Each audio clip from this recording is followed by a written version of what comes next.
Hello everyone, आज के video में हम पढ़ेंगे heat added during a thermodynamic process के बारे में और साथ ही में हम पढ़ेंगे रिवर्सिबल और इरिवर्सिबल प्रोसेसेस के बारे में।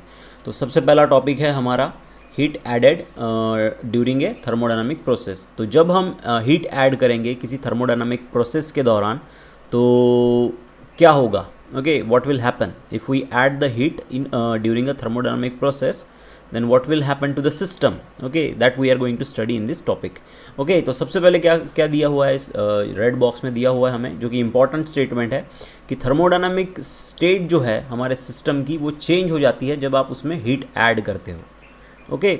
तो जो भी अब हमारी थर्मोडायनामिक स्टेट है, तो थर्मोडायनामिक स्टेट को हम डिस्क्राइब करते हैं प्रेशर, वॉल्यूम और टेम्परेचर की स्पेसिफिक वैल्यू से, या फिर नंबर ऑफ मॉलिक्यूल्स भी आ गए उसमें, ओके।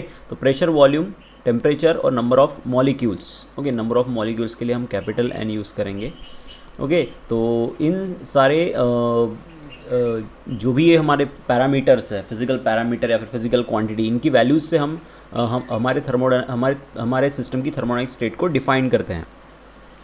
तो अगर इनकी वैल्यू अगर चेंज हो गई, अगर हमने बाहर से हीट ऐड कर दी तो प्रेशर, वॉल्यूम, टेम्परेचर की वैल्यूज़ चेंज हो जाएगी, ओके। नंबर ऑफ एटम्स में भी same, okay, number of atom शायद सेम रहे, तो उस वक्त क्या होगा कि आपके सिस्टम की जो भी थर्मोडायनामिक स्टेट है वो बदल जाएगी। फिर से एक बार, अगर आपने आपके सिस्टम में हीट ऐड की बाहर से या फिर आपने हीट निकाली, एक तो हीट ऐड की या फिर हीट निकाली, तो आपके सिस्टम की जो भी थर्मोडायनामिक स्टेट है वो चेंज हो जाएगी। चेंज हो जाएगी मतलब उससे रिलेटेड प्रेशर, वॉल्यूम और टेम्परेचर की वैल्यूज़ क्या हो जाएगी, बदल जाएगी। अब हम कंसिडर करेंगे हमारा थर्मोडायनामिक सिस्टम। जब भी हम थर्मोडायनामिक सिस्टम की बात करते हैं, हम कंसिडर करते हैं एक सिलेंडर जिसके ऊपर हम फिट करते हैं एक मासलेस, फ्रिक्शनलेस और एक मूवेबल पिस्टन, और इसके अंदर होती है हमारी गैस, आइडियल गैस, ओके। तो बस हमने यही किया, यहाँ पे थर्मोडायनामिक सिस्टम कंसिडर किया है जिसके अंदर क्या है, एक आइडियल गैस है जिसको हमने कन्फाइन किया है, रखा है एक सिलेंडर में, जिस पे ऊपर हमने लगाया है एक मूवेबल, फ्रिक्शनलेस और मासलेस पिस्टन। अब समझ लीजिए कि जो भी हमारे सिलेंडर का जो भी इनिशियल वॉल्यूम था वो था V1, ओके। इसका जो भी वॉल्यूम था वो था V1 और उसका जो फाइनल वॉल्यूम है वो है, समझ लीजिए, VF, ओके। तो हमारे सिस्टम का वॉल्यूम दो तरीके से चेंज हो सकता है, ऐसा हम कह सकते हैं, ओके। एक, अगर हमारा सिस्टम, हमारा जो भी सिस्टम है उसका पिस्टन अगर ऊपर की तरफ जाएगा तो वॉल्यूम यहाँ पे बढ़ जाएगा, ओके। तो हम बोल सकते हैं कि V फाइनल जो है वो ज़्यादा रहेगा, okay, as compare to V initial. कब? जब हमारे जो पिस्टन है ये बाहर की तरफ मूव करेगा। अगर समझ लीजिए आपके पिस्टन ने अंदर की तरफ मूव किया तो यहाँ पे जो भी V इनिशियल होगा, okay, that will be greater than V final, okay. तो अगर आपके पिस्टन ने अंदर की तरफ मूव किया तो हमारी गैस कंप्रेस हो जाएगी, तो जो फाइनल वॉल्यूम रहेगा वो कम रहेगा हमारे इनिशियल वॉल्यूम से। तो बता नहीं सकते कि इनिशियल वॉल्यूम या ज़्यादा है या फाइनल वॉल्यूम ज़्यादा है, हमारे पास ये दो केसेस हैं, ओके, कंप्रेशन और एक्सपांशन की। तो there are two different ways to change the volume, change in volume, okay, that can be made, okay. तो अब दो पॉसिबल वेज है वॉल्यूम को चेंज करने की, ओके। हम पहले ही बता चुके हैं, मैं पहले ही उसके बारे में बात कर चुका हूँ, क्योंकि एक तो एक्सपांशन या फिर कंप्रेशन, इसके अलावा और कोई चीज़ नहीं हो सकती वॉल्यूम को एक्सपांड करने के लिए, ओके। लेकिन एक्सपांशन क्यों होगा या कंप्रेशन क्यों होगा ये हम आगे के केसेस में डिटेल में देखेंगे। और यहाँ पे जो VI और VF है, ये सारी जो भी वैल्यूज़ है वॉल्यूम्स की, इनिशियल और फाइनल, वो एट अ कांस्टेंट टेम्परेचर के ऊपर है, ओके। ये भी बात आपको ध्यान में रखनी है। अब केस 1 देखते हैं। तो केस 1 में क्या कंसिडर किया हमने कि हम अपनी गैस को स्लोली हीट कर रहे हैं, okay, in a control manner, okay. हम अपनी गैस को स्लोली हीट कर रहे हैं कंट्रोल मैनर से, कि so that it's expansion at constant temperature, उसका जो एक्सपांशन हो, हमने क्यों उसको कंट्रोल मैनर में हीट किया है, क्योंकि हम वहाँ पे एक्सपांशन कर रहे हैं हमारी गैस का, ओके, जो कि है एट अ कांस्टेंट टेम्परेचर। अब कांस्टेंट टेम्परेचर कैसे रहेगा ये हम आगे देखेंगे, ओके। तो देखिए, अगर समझ लीजिए कि हमारा जो भी गैस है, ओके, उसके पास जो भी इंटरनल एनर्जी है वो है U, ओके। तो अब हम क्या करेंगे, जब हम इसको हीट करेंगे तो क्या होगा कि ये इंटरनल एनर्जी डिफाइन करेगी इसके टेम्परेचर T को, ओके। आपको भी पता है कि internal energy is depend on what, temperature of the system. तो ज़्यादा टेम्परेचर मीन्स ज़्यादा इंटरनल एनर्जी। अब समझ लीजिए कि हमारे सिस्टम की इंटरनल एनर्जी U है और हमने उसको बाहर से हीट दी। ओके, बाहर से जब हमने हीट दी उसको Q, तो क्या हो गया, ये जो हीट है ये खर्च होगी वर्क डन में। वर्क डन मीन्स हमारी गैस जो है वो आगे हम उस पिस्टन को पीछे की तरफ ढकेलेगी। ओके, तो उसके कारण क्या होगा कि हमारी गैस होगी एक्सपांड। लेकिन ये जो भी हीट हमने यहाँ पे दी है ये इंटरनल एनर्जी को नहीं बढ़ा रही है हमारे गैस के, ये यूज़ हो रही है वर्क डन में। तो अगर हमारी हमने जो भी बाहर से एनर्जी दी है ये बर्नर से, ओके, तो क्या होगा, वो खर्च होगी हमारा सिस्टम उसे खर्च करेगा वर्क डन में, ना कि खुद की इंटरनल एनर्जी बढ़ाने में। अगर इंटरनल एनर्जी उसकी नहीं बढ़ रही है, ओके, और जो भी हीट हम उसको प्रोवाइड कर रहे हैं वो खर्च हो रही है वर्क डन में, ओके, तो इसका मतलब क्या हुआ कि इसका मतलब हमारे सिस्टम का टेम्परेचर कांस्टेंट है। ओके, इसे हम आइसोथर्मल एक्सपांशन भी कहते हैं कि दोनों केस में टेम्परेचर कांस्टेंट रहता है और जो भी हम बाहर से हीट प्रोवाइड करते हैं वो खर्च होती है वर्क डन में। ओके, तो इट रीचेज द, और अगर यहाँ पे वर्क डन होगा तो गैस एक्सपांड होगी, गैस एक्सपांड होगी तो वॉल्यूम चेंज होगा। ओके, तो बस यही दिया हुआ है यहाँ पे,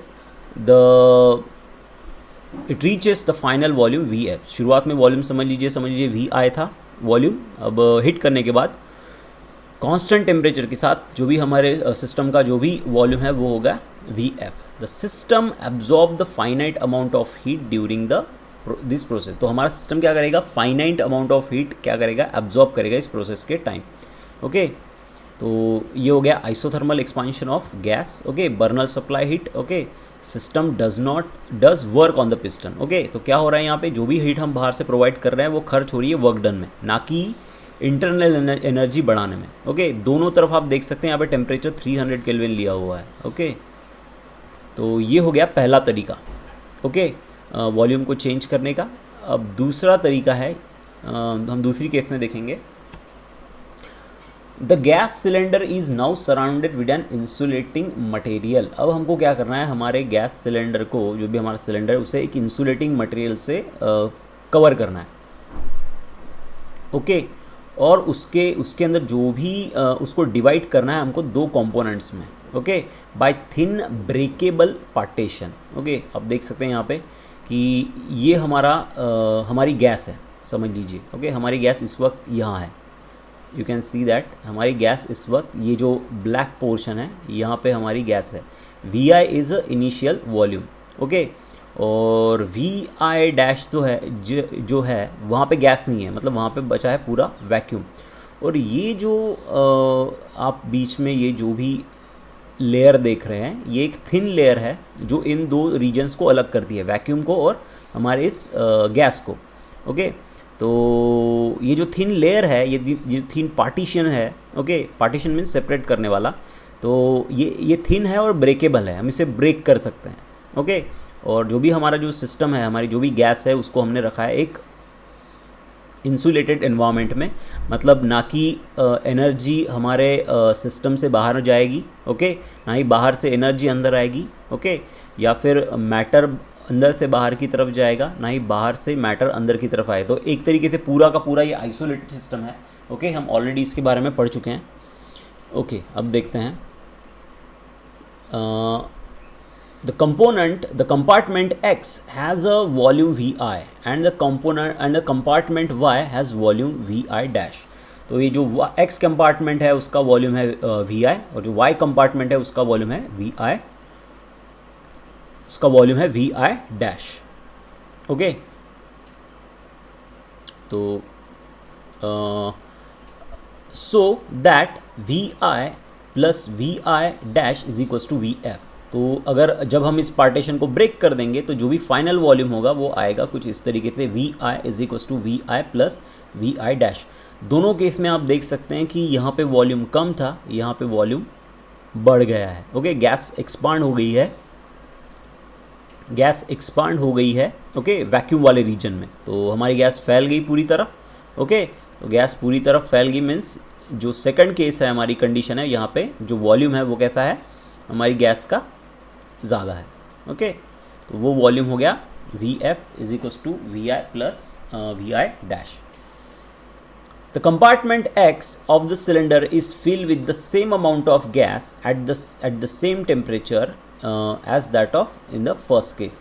तो ये जो वॉल्यूम है, इसमें ये जो हमारा फाइनल वॉल्यूम है, यहाँ पे जो भी गैस है वो सारी की सारी गैस हमारे एक्स कंपार्टमेंट में पहले प्रेजेंट थी, एक्सपांशन से पहले, और दोनों की जो क्वांटिटी है, ओके, वो उस गैस की जो भी क्वांटिटी है वो सेम है। ओके, हम कह सकते हैं कि यहाँ पे जो मास जो है हमारी गैस का वो सेम है, या फिर नंबर ऑफ मॉलिक्यूल्स सेम है। Okay, the compartment Y is empty, it contain no gas particle or any other form of matter. Okay, तो जो भी गैस थी हमारी पहले थी पूरी की पूरी एक्स रीजन में, और जो वाई जो रीजन कंपार्टमेंट था वो पूरा की तरह खाली था, उसमें था वैक्यूम। ओके, वहाँ पे कोई भी गैस पार्टिकल या मैटर प्रेजेंट नहीं था। The initial state of a system is same in both the cases. अब दोनों केसेस हमने देखी है, ओके, अब दोनों केसेस मतलब कौन सी, ये हो गई हमारी पहली केस, और दूसरी केस मतलब ये वाली। ओके, ये हमारी दूसरी केस। तो जो वॉल्यूम वी आई था पहली केस में, सेम उतना ही वॉल्यूम है गैस का सेकंड केस में। ओके, सेम वॉल्यूम, ये वॉल्यूम, ओके, सेकंड केस वाला ये वॉल्यूम सेम है हमारे फर्स्ट केस वाले वॉल्यूम से, इनिशियल वॉल्यूम से। ओके, दोनों इनिशियल वॉल्यूम यहाँ पे सेम है। ओके, अब आगे, the partition now suddenly broken. अब हमें क्या करना है, हमारे पार्टीशन को सडनली ब्रोक करना है। ओके, तो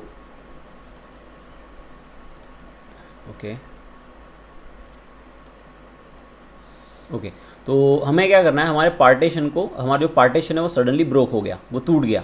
okay, this cause a sudden expansion of the volume of the gas. अब क्या होगा, हमारा जो ये जो पार्टीशन है ये ब्रेक हो जाएगा। ओके, तो ये ब्रेक हो गया, जो भी गैस है वी आई रीजन में ये सारी एक्सपांड होगी इस वैक्यूम वाले वी आई डैश रीजन में, तो गैस पूरी तरीके से फैल जाएगी इस सिलेंडर के अंदर। The gas occupy the volume that was empty before partition is broken. तो गैस क्या करेगी, उस वॉल्यूम को भी ऑक्यूपाई करेगी जो कि एम्प्टी था ब्रोकन, पार्टीशन ब्रोक होने से पहले। There is no exchange of heat between the gas and environment because cylinder is surrounded by an insulating material. तो इस केस में क्या हो रहा है, हमारी जो गैस है वो बाहर से किसी भी तरीके की एनर्जी एब्जॉर्ब नहीं कर रही है, या फिर एनवायरनमेंट से किसी भी तरीके की एनर्जी एब्जॉर्ब नहीं कर रही है, क्योंकि जो भी हमारा सिस्टम है वो पूरी तरीके से आइसोलेटेड चेम्बर में रखा हुआ है। The final volume of a system after the partition broke is Vf. Okay, हम ऑलरेडी देख चुके हैं, जो भी फाइनल वॉल्यूम रहेगा वो रहेगा Vf, जो कि रहेगा Vi plus Vi dash. In this case, the gas has not done any work during its expansion because it has not pushed any piston or any other surface for its expansion. Such expansion is called as a free expansion. Okay, you have to remember the definition of free expansion. Okay, तो यहाँ पे क्या हो रहा है, इस expansion के time जब हमारी गैस, जब ये पार्टीशन ब्रोक हो जाएगा और हमारी गैस एक्सपांड होगी, तो ये जो भी एक्सपांशन है ये किसी भी तरीके के वर्क डन के कारण नहीं हो रहा, या फिर इस एक्सपांशन के कारण किसी भी तरीके का वर्क डन नहीं हो रहा। मतलब ये गैस का एक्सपांशन इसलिए नहीं हो रहा कि हमने किसी पिस्टन से इसको पुश किया है, या फिर इस पिस्टन से हमने इसके ऊपर वर्क किया है। ओके, या फिर इस गैस का एक्सपांशन इसलिए भी नहीं हो रहा है, या फिर हम ऐसा कह सकते हैं कि इस गैस के एक्सपांशन के कारण कोई पिस्टन भी पीछे की तरफ नहीं मूव हो रहा है, मतलब कोई पिस्टन भी वर्क नहीं कर रहा है। मतलब ना ये गैस ना इस गैस के ऊपर वर्क हो रहा है, ना ये गैस वर्क कर रही है। ओके, तो दोनों केसेस यहाँ पे नहीं हो रहे हैं। तो यहाँ पे बस हमारे गैस मॉलिक्यूल फैलते जा रहे हैं वी आई रीजन से वी आई डैश वैक्यूम वाले रीजन में। तो इस तरीके के जो भी एक्सपांशन है गैस का, जिसमें गैस कोई भी वर्क डन नहीं करती, बस एक्सपांशन होते रहता है, उस वर्क डन को हम कहते हैं फ्री एक्सपांशन। ओके, फिर से एक बार, हमारी गैस का एक्सपांशन हो रहा है लेकिन हमारी गैस कोई भी वर्क नहीं कर रही है, तो इस तरीके के एक्सपांशन को हम कहते हैं free expansion. The common example of free expansion is abrupt puncturing of an inflated balloon or a tire. तो जो भी फ्री एक्सपांशन का जो भी एग्जाम्पल है वो क्या है, जब भी हम पंचर करते हैं किसी हवा से भरे हुए बलून को या फिर टायर को, तो वो एग्जाम्पल है फ्री एक्सपांशन का। दोनों भी केस में जो भी गैस है वो किसी भी तरीके का वर्क नहीं करती, ओके, या फिर गैस के ऊपर भी कोई भी वर्क नहीं होता, बस उसे पंचर कर दो बलून को और टायर को, हवा बस बाहर निकलते जाएगी बिना उसके ऊपर कोई वर्क करे बिना, या फिर वो हवा जो भी बाहर निकल रही है हमारे बलून से या टायर से वो भी किसी तरीके का वर्क डन नहीं कर रही, या फिर उसके ऊपर कोई वर्क डन नहीं हो रहा बाहर एक्सपांड होने के लिए। तो this are the example of free expansion, okay. ये रेड बॉक्स में जो भी दिया हुआ होता है ये बहुत इंपॉर्टेंट होता है, तो आपको ये ध्यान में रखना है, okay. It is experimentally observed that when an ideal gas undergoes free expansion, there is no change in temperature. तो ये चीज़ आपको ध्यान में रखनी है कि जब भी कोई आइडियल गैस फ्री एक्सपांशन, जब भी किसी आइडियल गैस का फ्री एक्सपांशन होता है तो वहाँ पे उस आइडियल गैस का टेम्परेचर नहीं चेंज होता, okay. That's very important thing. Experimentally ये ऑब्जर्व किया गया है कि आइडियल गैस जब भी फ्री एक्सपांशन या फिर आइडियल गैस का जब भी फ्री एक्सपांशन होता है वहाँ पे उसका टेम्परेचर चेंज नहीं होता। तो ये जो भी प्रोसेस है जो भी हमने अभी देखी, ओके, इस प्रोसेस में टेम्परेचर की जो भी वैल्यू है वो है कांस्टेंट, टेम्परेचर की जो भी वैल्यू है वो है constant, okay. The intermediate states और the paths during the change of a state in the first and the second case are different. तो जो भी बीच वाली जो भी स्टेजेस है, ओके, और जो भी पाथ है जो भी हमने देखी है चेंज इन स्टेट में, ओके, हमारी फर्स्ट और सेकंड केस में, देखिए पहले भी केस में वॉल्यूम चेंज हुआ, दूसरे भी केस में वॉल्यूम चेंज हुआ, तो जो स्टेट है थर्मोडायनामिक स्टेट जो है हमारे सिस्टम की वो चेंज हुई, ओके। पर जो भी तरीका था, जैसे पहले केस में हमने क्या किया, पहले केस में हमने हीट प्रोवाइड की, ओके, वो हीट कन्वर्ट हुई वर्क डन में, जिसके कारण हमारे सिस्टम का टेम्परेचर कांस्टेंट था और यहाँ पे हमारे गैस का एक्सपांशन हुआ। सेकंड केस में क्या हुआ, हमने किसी भी तरीके की हीट प्रोवाइड नहीं की, ओके, और उसके फिर भी हमारे गैस का एक्सपांशन हुआ, ओके। तो दोनों तरीके अलग हैं। तो जो भी पाथ फॉलो की है यहाँ पे चेंज, हमारे जो भी दोनों केसेस हमने देखे, वो दोनों केसेस में सिस्टम ने खुद की स्टेट को चेंज करने के लिए जो भी पाथ फॉलो की वो दोनों डिफरेंट है। पहले केस में हीट प्रोवाइड किया, दूसरे केस में हीट प्रोवाइड नहीं की हमने, okay. But the initial and final states are same in both the case. पर दोनों केसेस में जो भी इनिशियल और फाइनल केस थी, जो भी वॉल्यूम कह सकते हैं आप, ओके, जो भी इनिशियल वॉल्यूम था और जो भी फाइनल वॉल्यूम था वो सेम था, ओके। तो इससे क्या कह सकते हैं हम, इससे ये कंक्लूजन निकाल सकते हैं हम कि थर्मोडायनामिक प्रोसेस, अलग अलग थर्मोडायनामिक प्रोसेस हो सकती है, हम यूज़ कर सकते हैं सेम स्टेट को ऑक्यूपाई करने के लिए, या फिर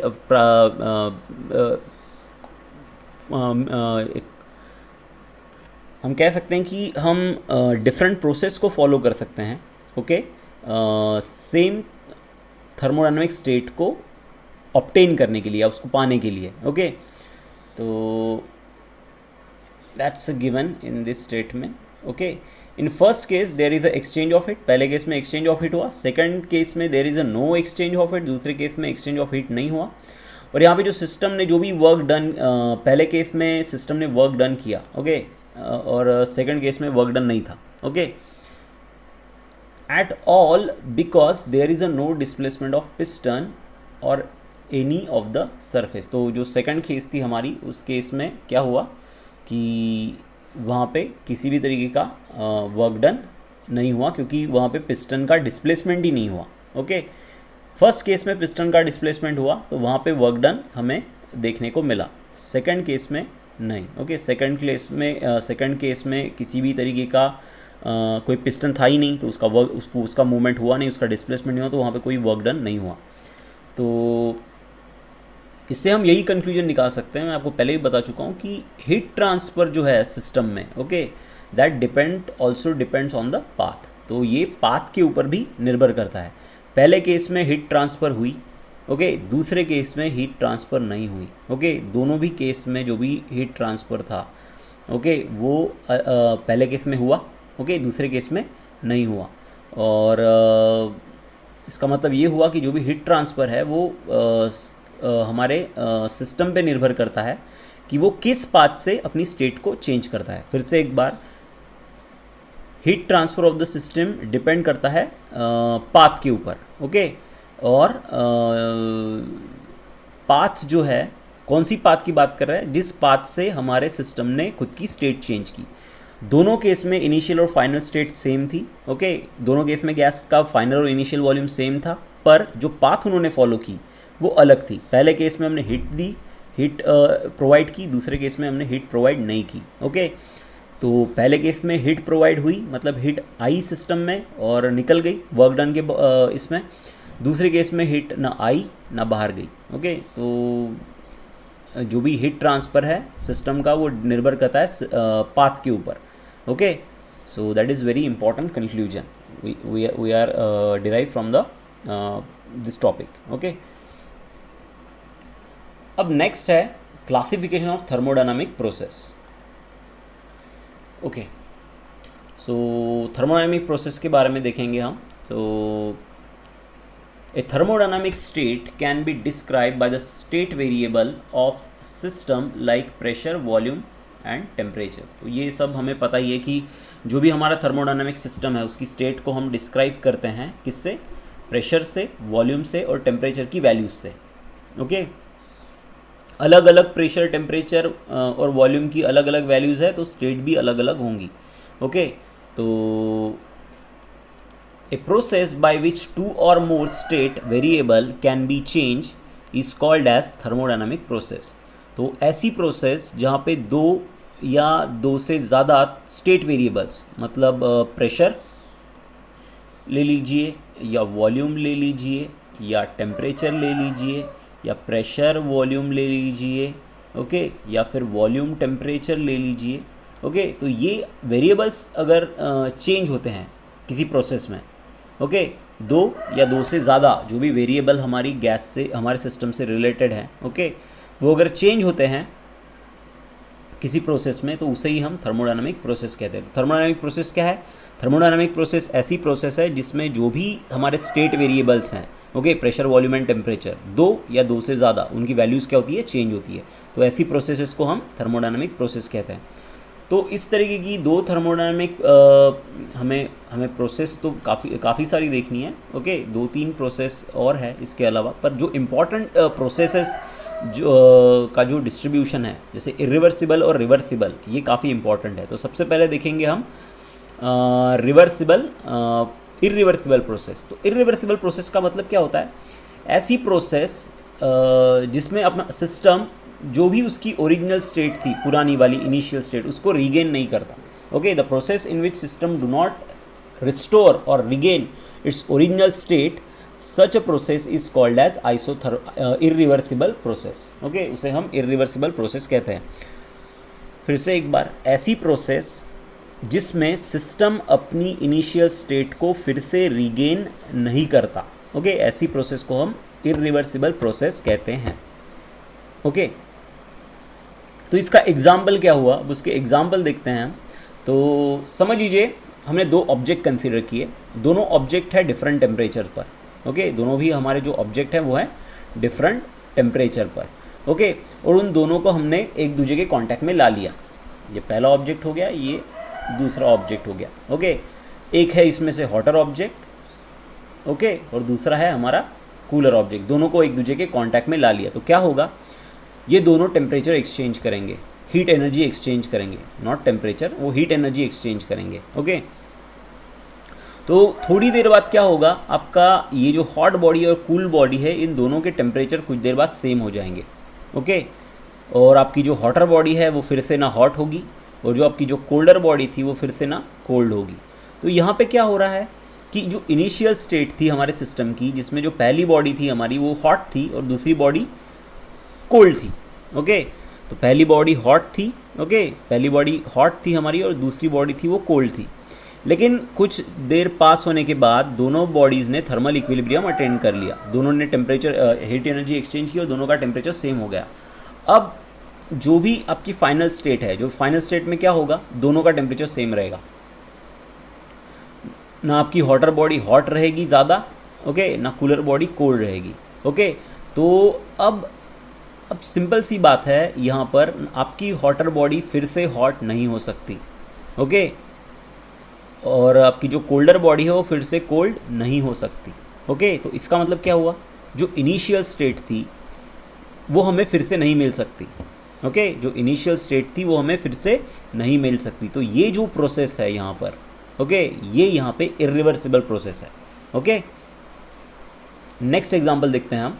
अब नेक्स्ट एग्जांपल में है पंचरिंग ऑफ इन्फ्लेटेड बलून और टायर। अब हमने किसी इन्फ्लेटेड बलून या टायर को पंचर कर दिया, अब उसके अंदर जो गैस थी वो बाहर निकल गई, ओके, उसके अंदर जो गैस थी वो बाहर निकल गई। अब वो गैस, जो भी हमारे सिस्टम से जो भी गैस बाहर निकली है, ओके, मैं उस पर्टिकुलर गैस की बात कर रहा हूँ जो भी आपके बलून या टायर में भरी थी, वो बाहर निकल जाएगी। अब मुझे बताइए कि क्या वो जो गैस एक बार बाहर निकल गई, क्या वो गैस फिर से आपके बलून या टायर में आ सकती है? नहीं आ सकती, ओके। हाँ हाँ, आप किसी दूसरे गैस से उसको भर सकते हो, ओके, टायर को, ओके, या फिर बलून को, लेकिन पंचर करने के बाद बलून को फिर से यूज़ नहीं कर सकते। लेकिन टायर में अगर आपको फिर से उसको फुलाना है तो आपको बाहर से गैस डालनी पड़ेगी, लेकिन जो गैस उसमें पहले थी, जो गैस मॉलिक्यूल उसमें पहले थे, वो उसमें रहेंगे क्या? नहीं, वो बाहर निकल जाएंगे। तो सिस्टम का स्टेट चेंज हो गया परमानेंटली, ओके। अब आपका सिस्टम पहले जैसा नहीं हो सकता। इन्फ्लेटेड बलून्स में या फिर टायर को जब हम पंचर करते हैं तो जो भी गैस थी उसके अंदर, जो भी सिस्टम था हमारा वहाँ पर, तो वो सारी गैस एक बार बाहर निकल गई तो वो फिर से हमारे सिस्टम में आना नहीं है। तो पंचरिंग ऑफ इन्फ्लेटेड बलून और टायर एक तरीके से इरिवर्सिबल प्रोसेस है। Rubbing of our hand together, palm together, जब भी आप अपने हाथों को साथ में घिसते हो तो क्या होता है, वहाँ पे हीट एनर्जी जनरेट होती है, ओके। तो अब मुझे बताइए, हाथों को आपने एक तरफ से घिसा, अब आप उसको उल्टी तरफ से अगर घिसोगे तो क्या आपके हाथ फिर से ठंडे हो जाएंगे? नहीं, वहाँ पे आपकी बॉडी में जो भी एनर्जी, आपने हाथों को घिस के उसको बाहर निकाल दिया, ओके। अब क्या वो हीट फिर से आपके हाथों में आ सकती है, या फिर आपके हाथ जो अब गर्म हो चुके हैं क्या वो फिर से कोल्ड हो सकते हैं? नहीं, ये प्रोसेस भी इरिवर्सिबल प्रोसेस है। नेक्स्ट है burning of a candle, okay. अगर जब आप कैंडल को जब बर्न करते हो तो क्या होता है, वो जलती है, उसका जो भी वैक्स है वो मेल्ट हो जाता है, ओके। अब क्या अपने आप आपकी कैंडल फिर से पहले जैसे हो जाएगी कुछ देर बाद? जो जली हुई कैंडल है, जो भी पूरी तरीके से मेल्ट हुई है, वो फिर से अपने पुराने शेप में आएगी क्या वापस? नहीं आएगी, अपने आप तो नहीं आएगी। तो ये जो प्रोसेस है, ये सारी प्रोसेस थर्मोडायनामिक्स में इरिवर्सिबल प्रोसेस कही जाती है, ओके। अब नेक्स्ट है रिवर्सिबल प्रोसेस। तो reversible process is opposite to irreversible process, okay. तो उसके बिल्कुल उल्टा है ये। तो इस प्रोसेस में क्या होता है, आपका जो सिस्टम है वो रिगेन करता है उसकी ओरिजिनल स्टेट को या फिर इनिशियल स्टेट को। ऐसी प्रोसेस को हम